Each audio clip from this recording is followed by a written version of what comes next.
Today I have the honor of presenting my name is Rahul Mikkilneni, and today I have the honor of presenting to you my disease, Ciguatera. So the objectives that I would like to cover today are the definitions that I will be using during my presentation, the background of Ciguatera, some symptoms, the treatment, a case study that was done relating to Ciguatera, prevention methods, the history of Ciguatera, statistics, my experiment, my conclusion, my references, and then I would like to open the floor to any questions, comments, or constructive criticism. So some definitions relating to Ciguatera. A dinoflagellate is a single-celled organism with two flagella that are numerous in numbers in the marine life. Also, a scanning electron microscope. It uses electrons to scan the specimen that is being viewed and view them. Lets the person view them on a screen. Also, a food chain. This is a cycle which organisms are eaten by other organisms. An example of this is flies are eaten by spiders, which are then eaten by snakes, and those snakes are then eaten by hawks. So the background of Ciguatera is that the Ciguatera is caused by a toxin that is found in fish, but that toxin is it's made by dinoflagellates, and then they produce the toxin.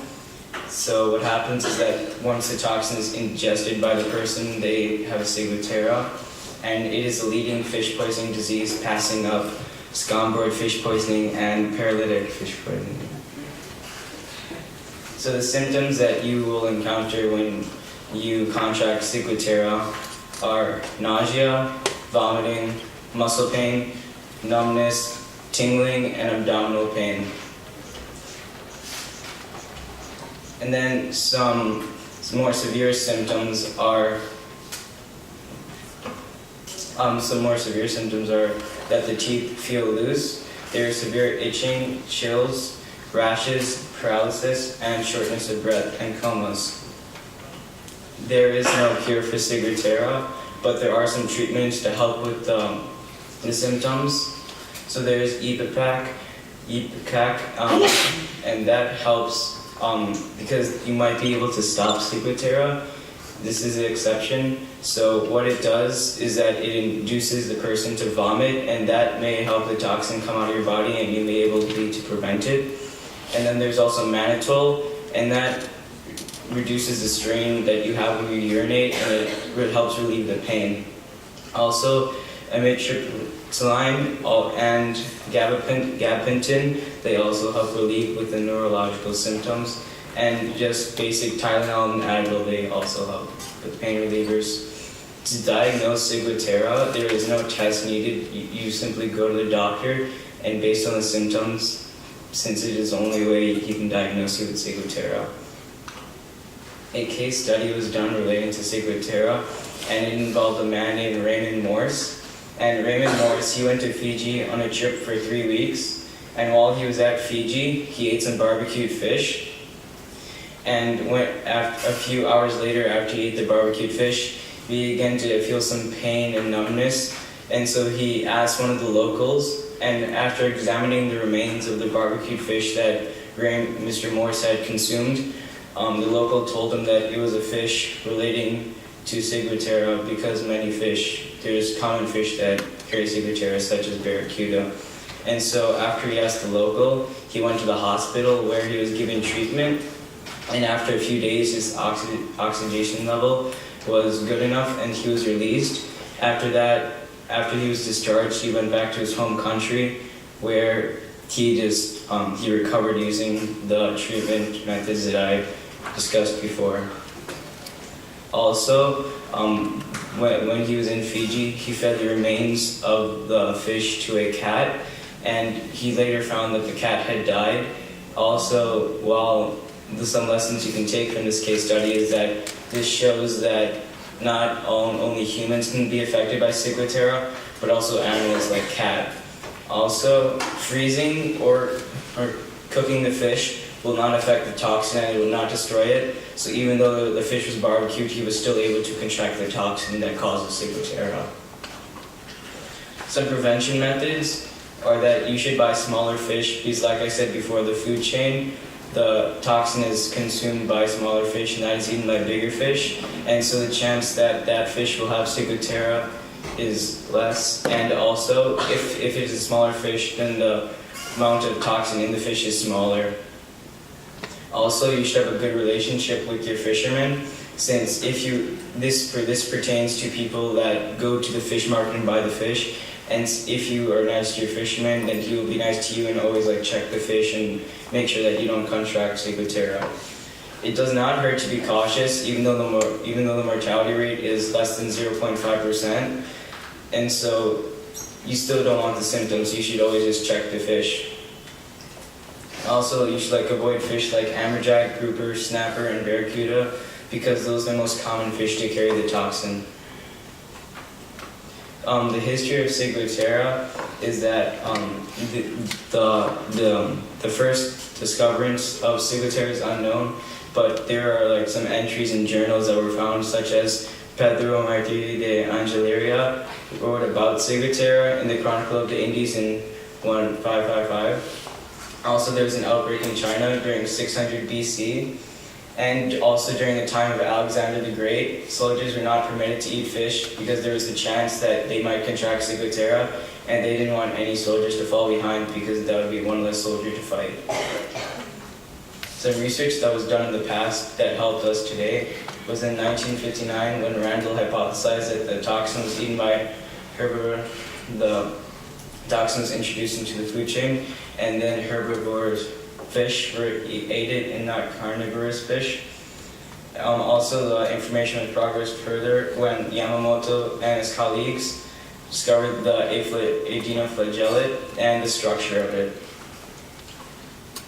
Some statistics relating to ciguatera are that there are 200 cases per year, and the number of cases are increasing every single year because, as you know, global warming is making the waters warmer, and ciguatera mainly shows up in tropical places such as Hawaii, the Virgin Islands, and the Caribbean.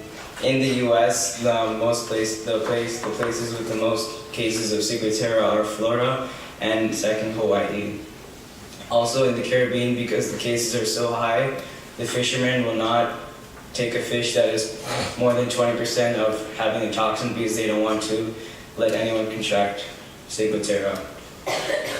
The experiment that I researched was pathological effects on mice by gambriel and possibly one of the ciguatera toxins. So what this means is that since ciguatera is caused by a toxin, just one toxin, but many toxins, there could have the chance of being in the fish. So they wanted to see if the toxin gambriel, if that caused ciguatera. The scientists that conducted this experiment were Emiko Ito, Fumi Suzuki Toyota, Kiyotaka Toshimori, Haruhiko Fuwa, Kazuo Tachibana, Masayuki Satake, and Makoto Sasaki. And their objective, like I said before, was to see if gambriel was one of the toxins that caused ciguatera. So the procedure that they did was that they made the gambriel solution by mixing 450 micrograms of the gambriel and mixing that with 1 ml of aqueous 50% ethanol solution. Also, 121 male mice were purchased as the test subjects, and then the first step of their actual procedure was 23 of the mice were infected with 40 to 80 micrograms per kilogram of the gambriel solution. Next, 61 mice were given 80 to 150 micrograms per kilogram, and then 5 mice were kept as control, and these mice were then checked at 2 hours, 8 hours, 16 hours, and 24 hours and 30-hour intervals. And so the results are as follows. The dose of the 150 micrograms killed the mice within the hour, and for a little bit of the lower doses, it killed the mice in about 3 hours. But within 5 minutes of administering the toxin, some mice made small sounds, and within administering the toxin, after 15 minutes, the mice started running around and became wet around the mouth area. After an hour, the symptoms started to die down, but then 15 minutes later, the mice were running again and started to scratch themselves also. And then after that, during the severe symptom stage, 35 mice out of the 61 mice group had wetness on the face, with the exception of the ears, chest, and forelegs, with a non-blood liquid. The penises out of the 18 of 20 mice had blood, and also 25 minutes later, their faces were blood-soaked. A factor following this that was unusual was that there was no blood found in their stomachs during the autopsy. The mice that had perished were not just thrown away, they were put to more scientific use by having their stomach cut open and their intestine looked under a scanning electron microscope. The conclusion that was concluded by the scientist was that based on the symptoms and the signs that the mice showed, that gambriel was one of the toxins that causes ciguatera. So my conclusion is that ciguatera is a leading killer in fish poisoning diseases, and you cannot tell if the fish has toxin because it does not give off an odor or a smell or odor, and does not look different than any other fish. So you cannot tell, so you have to be extra careful like I said before. It's not fatal most of the time because the fatality rate is less than 0.5%, but it still helps to be careful. And since there's more than one toxin out there, like I mentioned before, you need to be more careful. These are my references that I used. And now I'd like to open the floor to any questions, comments, or constructive criticism. Raise your hand if you have a question. Sam? Is there any way that this is contagious or humans? No, ciguatera is not contagious. Hunter? You said that you can't tell if the fish has the toxin. Yeah. So how did the fisherman check if the fish is? I mean, like I said before, the common fish like the barracuda, snapper, and grouper, like if they take those fish, they'll probably throw them back out because they don't want, like, they just check these based on the fish, so they'll just throw those back out into the sea. Carson? Did some of you tell if it had stomproid or ciguatera? I did not mention this, but I should. So when the person goes to the doctor, sometimes the doctor also mixes up the diseases because the symptoms are similar. So sometimes he diagnoses them with, like you said, scombroid fish poisoning or ciguatera, but it's still the same. It's a fish poisoning disease. So it's hard to tell between the two. Jack? Okay, for your experiment, you said they used only male mice. How come they couldn't use females? I guess they just wanted to try. I don't know for sure it was not included in the experiment, but if I had to give an educated guess, I think that maybe they just wanted to use one's sex, and so they just decided with male mice. Okay, thank you. Zach? How many mortalities are there per year for this disease? Well, if I were to do it, like I said, there's 200,000 cases per year, and if the mortality rate is less than 0.5%, then you just calculate that and you get the mortality rate. Jada? You know any future research pertaining to ciguatera?